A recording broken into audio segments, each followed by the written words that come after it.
Here's a recap of my trip to Morocco, part 2.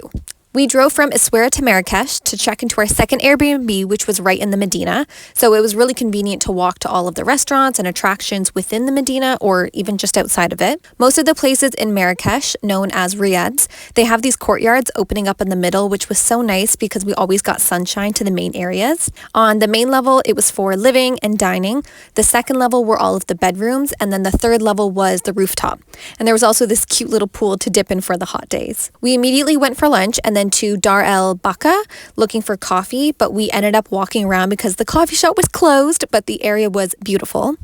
Afterwards, we spent a couple hours at the Secret Garden, which did have a little coffee shop and several different gardens inside. It was stunning. Later that night, we went out for dinner, which we didn't do much of when we were in Essaouira. The food at the restaurants here didn't even compare to the homemade meals we had at the first Airbnb. The next morning, we had breakfast, which was always my favorite meal of the day here because they serve a lot of carbs and a lot of Nutella, which I love. Then we went to Le Jardin Majorel, which was the YSL garden. The plants here were really cool. Lots of big cactuses and succulents and beautiful walkways. And they had their signature blue color around the pools in the building, so everywhere you turned was picture perfect. That afternoon, we visited Ben Yusuf Mosque, which is a historic Islamic school, and I think is the oldest mosque in Marrakesh.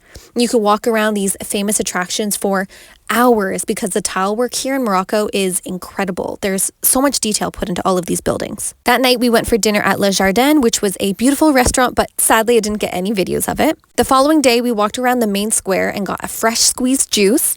We made our way over to the Bahia Palace, which was on the other side of the Medina from where we were staying, so we got a lot of steps in this day. We did a bit of shopping around the Medina before heading back and watching Luke take a plunge in the mini pool. For dinner, we went to La Pergola, and they sat us at this really cool private table, which was up a couple flight of stairs. So we overlooked the entire restaurant and all of the rooftops. We walked back home and packed up our bags to then leave the next morning and head to Casablanca for one night before we had to fly home. We took a shuttle to the train station since we dropped off our cars in Marrakesh. We had only that one day in Casablanca, so we checked into our hotel, we went for lunch, and we just spent the afternoon mostly around the Hazan Mosque. I think for dinner that night, we just did something casual like burgers and ice cream. It was close to us, and we headed back to Toronto the next day. And if you want to know how much our trip cost, that video is coming next. Thanks for watching.